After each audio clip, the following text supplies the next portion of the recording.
Hey everybody, welcome back to Battle Ready Inc.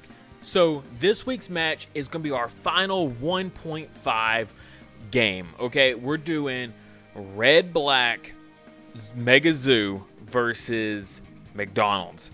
McDonald's is like one of those super just crazy hyped decks right now that everyone's loving. It's driving prices through the roof on the secondary market. This is the red yellow control deck. It's all about filling your security over and over and over with all these different, different types of removal, whether it be just big cards or just blanket removal of all different types, all these different things, and you just stay alive until you nickel and dime your opponent to death. And yeah, this is a crazy match. We only ever got to film one because this one literally took 47 minutes for this one game. I edited it down, so it's like 15 minutes now. But dang, okay, so it took so long that we weren't really able to get any other matches in. I felt like at the time, I was like, oh yeah, that was a great match. There was like one misplay in here. I'll go ahead and throw that out there, so just be ready for that. It was a Gaia Force when there was no red card in play, so I'll call it out when it happens. But aside from that, the match is incredible. This is such fun decks to play. I couldn't even begin to imagine how fun it would play, and it feels so different playing these styles of decks just because it's so different. You're dropping like these 10 costs in the Mega Zoo to give your opponent memory so that way they react and do a whole bunch of stuff, and then you play these other cards that clear off whatever it is that they do. Mega Zoo and then McDonald's is just about playing also big stuff and just recovering so much security. It's just unbelievable. So let's get going.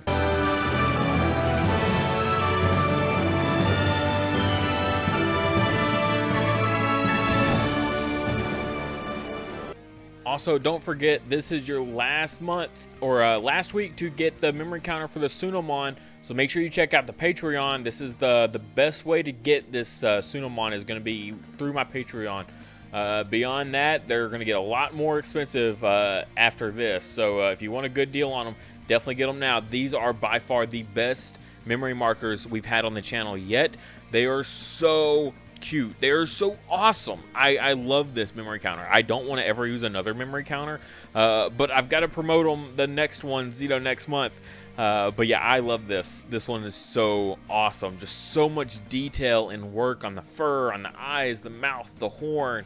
All handmade by my wife, all made out of clay. So definitely check the links out in the description below. This is the last week, okay? After this is May. After May, they're gone, okay? You won't be able to get them through my Patreon ever again. So this is a one-time only kind of thing. Also, I do want to shout out this event that's coming out. I was asked to show it on my channel, so I'm going to show it in my Digimon videos for a little bit. June 27th is this charity event. So 128 players. It's for the Worldwide Cancer Research.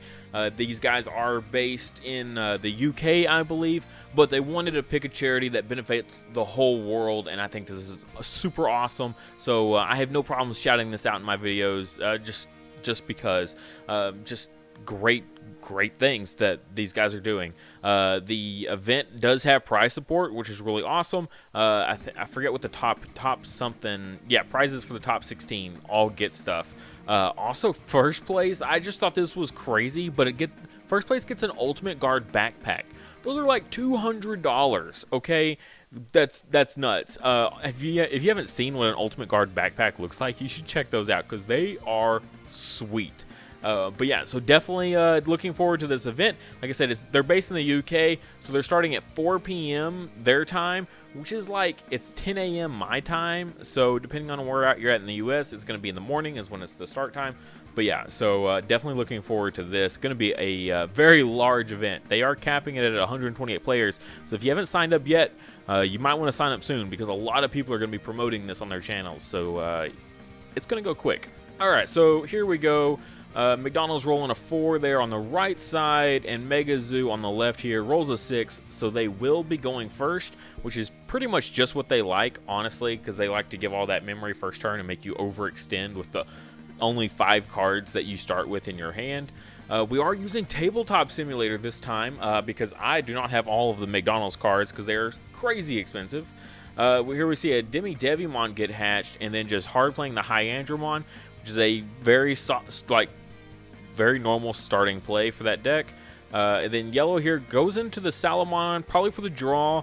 You're not going to want to raise that out for a while, so that's probably going to sit there for a bit. But there's not a whole lot of rookies there anyway. And then here we see the hard play of the Mistymon, which is probably pretty fair, seeing that they didn't raise a or Digivolve into a rookie. That Mistymon's not going to do you a whole lot of good. And then they go into the Seraphimon, which gives you that recovery +1, so you're already getting to go. I like how there's no stipulation on this one, where you just get it no matter what your security is at already. And then hard playing a Greymon. Okay, you know, you pass the turn, you don't want to give them too much memory, I suppose. Oof. And then there comes the Alter S there. So yeah, wipes out the Greymon and Digivolve. So there goes that security attack bonus that the Seraphimon, because that Seraphimon was about to put in some serious work on Megazoo over there. And then just passing it right back with a tie, probably just to see what they're gonna do. Hard to kill an Omnimon with McDonald's for sure, just because a lot of the DP minusing doesn't do anything. Here we see a Kaiser Nail. They did Digivolve into the Gabumon there, so give them a little bit extra. But a Kaiser Nail to go ahead and get the High Andromon back before attacking. And then just in time, too, because there comes the Gaia Force, so definitely played that Kaiser Nail just in time. But Gaia Force is literally the only way to realistically clear an Omnimon in McDonald's, unless you're running Slash Angemon and the Omnimon's already suspended, and that's about your only option there. High Angemon swinging in, hitting a Magnadramon, and then getting a free swing with the Gabumon here.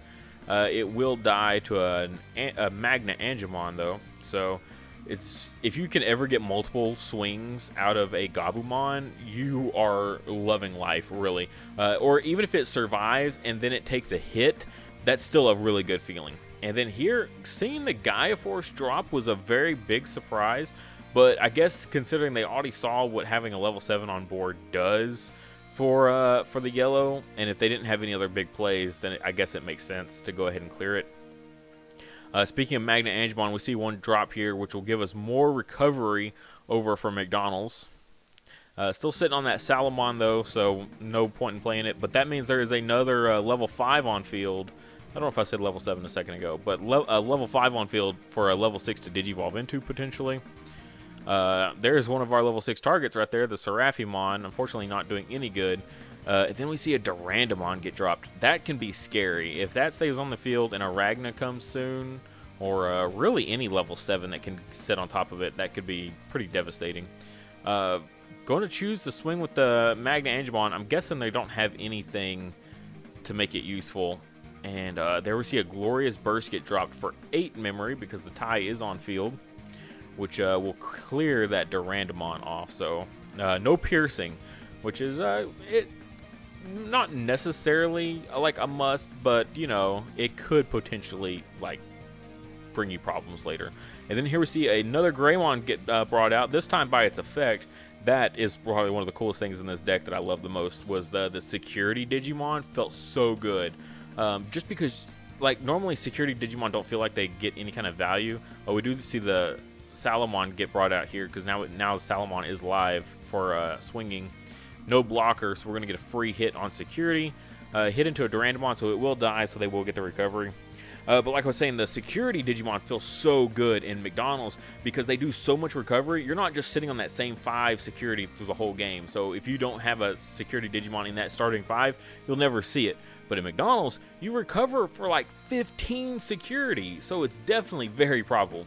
Here we see a Gaia Force get dropped, though, on the Bewildramon, and which will clear it off. We definitely don't want them getting blocker, especially a level 7 with blocker. And then a Holy Wave just for a little added cushion there, just in case a Ragna is on its way. High Andromon just swinging in, revealing a Salamon. And then Gabumon swinging in, hitting a Lightning Paw. Thankfully, the Lightning Paw can get the job done. If you're ever going to hit a Lightning Paw, that was probably a pretty good time for it. Maybe it could have happened a little sooner, but oh well. Then Megazoo dropping their own Magnadramon, getting that nice recovery +2.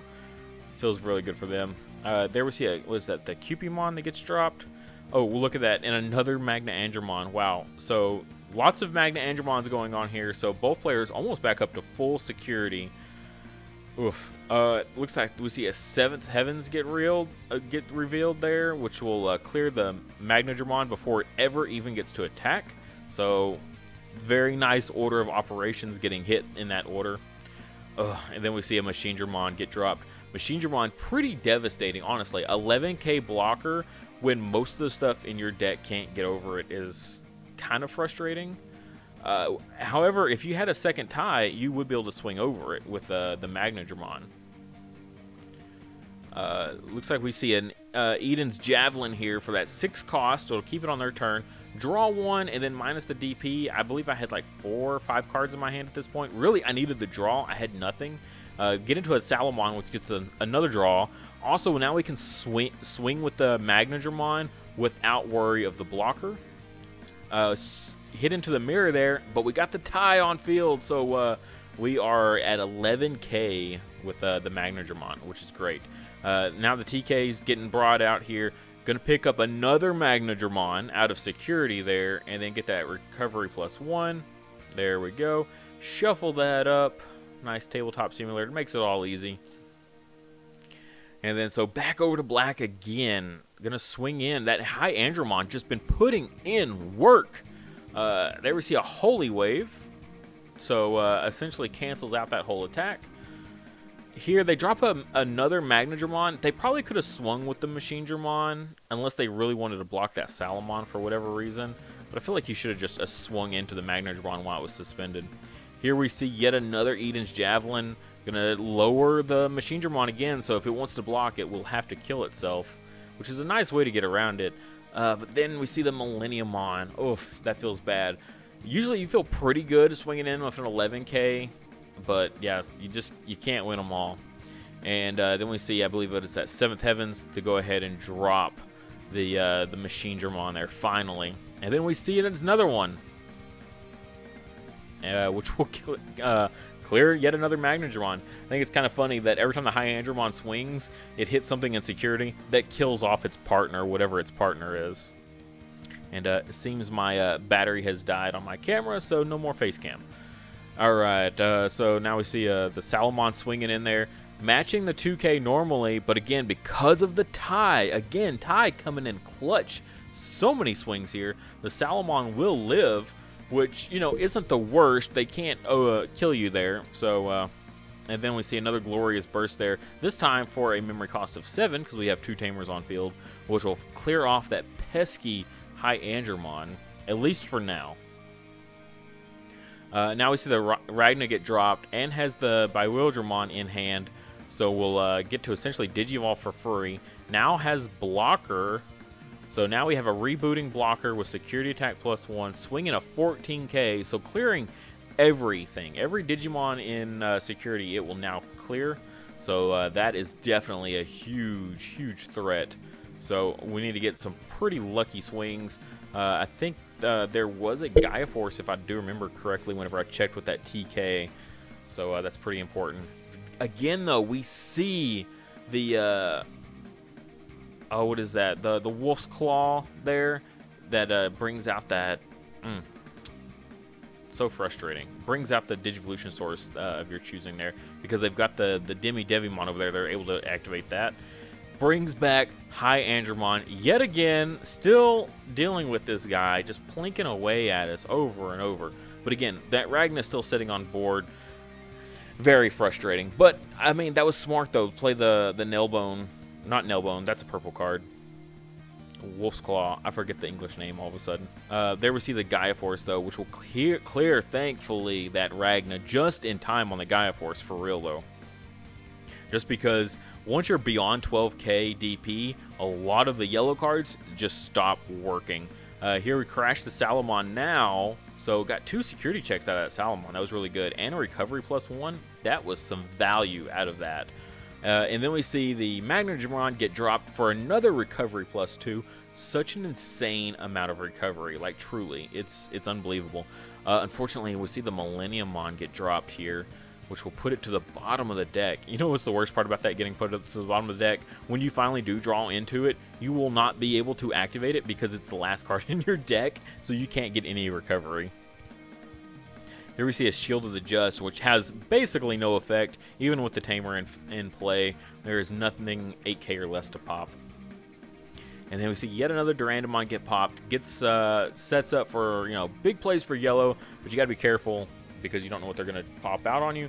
We see the Mistymon get dropped yet again because Mistymon, like, same play as before. You're not going to see much value out of that. And then we see the Seraphimon come down on top. Here, literally the only way that Mistymon would have seen any value was with that Gabumon. And then look, Gabumon got a free check. Oof. That means that Gabumon will either now get to check a second security, which is mind-blowing. Also, another Holy Wave. Good grief. So that Holy Wave replaced itself with a Holy Wave. And then we see the Omnimon get dropped. Ugh, yet another clear right before, you know, you can get any kind of value out of that Seraphimon. But a Plasma Stake, oof, right through the heart on that Omnimon. Clear that off. Yet again, one of the very few ways you can clear these DP higher than 12,000 monsters. Or Digimon, I should say. And then Patamon coming in. Finally, we see that Gabumon go away. Gabumon got 2 checks. That is so unbelievable. And the Millenniummon going to get a check here. Nothing it's going to kill it in security, thankfully. And then another Greymon. I'm loving the security Digimon. You love to see them, honestly. It's very great. But then the stupid Volcanic Dramon clearing it off before it ever even gets a chance to do anything. Here we go, more recovery. McDonald's is probably one of the most frustrating decks just because it just recovers over and over and over and over. Yeah, and then forced to Digivolve on the Patamon. The worst part about that Patamon is I had 2 in hand. I Digivolved because I was like, okay, I need something else. I need something like now. And I drew into a 3rd Patamon. The recovery, if your security is 1 or less. Here we see the Volcanic here getting that security attack +1. But first, TK gets revealed, so we got to resolve that. Take a Glorious Burst. Very, very annoying. I looked at my security. I had 2 Glorious Bursts. It feels so bad. Just because there's no security effect. It just goes straight to the... You don't get to add it to hand. It's so crazy. But look at that. So adding that to hand... Oh, then they cleared a Magnadramon, which will crash with the Volcanic.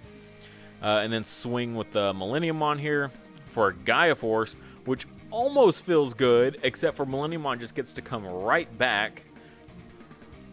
So annoying. So incredibly annoying.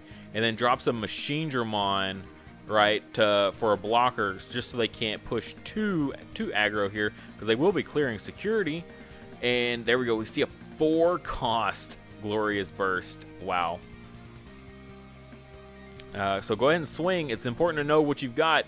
You can put them on the ropes right here, right now. Go and swing into that Patamon while there's no blocker of any type.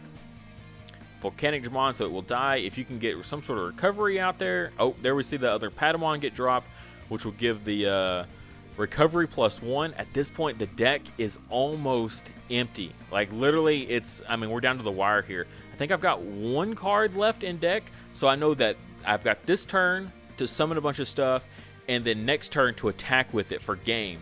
And if I lose a single one or they get blockers or anything like that, you know, I might not be able to get there. So I just flood the field with my whole hand. It's like they all have to have Summoning Sickness this turn, so that way I can attack with them next turn. And here they go and clear the Magnadramon off that's suspended. And then look, they top decked the Volcanic Dramon to clear off the rookies. He was just like, oh yeah, I'm pretty sure you just won.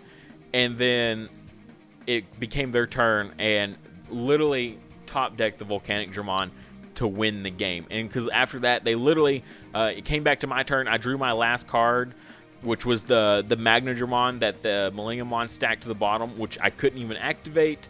It's a recovery effect or anything like that. So literally, I passed it back to them, and then they just passed it back to me, and I couldn't draw, so I lost. So frustrating. Absolutely absurd game. It just, feels so bad. It was very frustrating. But what an incredibly powerful decks. Like I said, 45 minutes on this game. 45 minutes.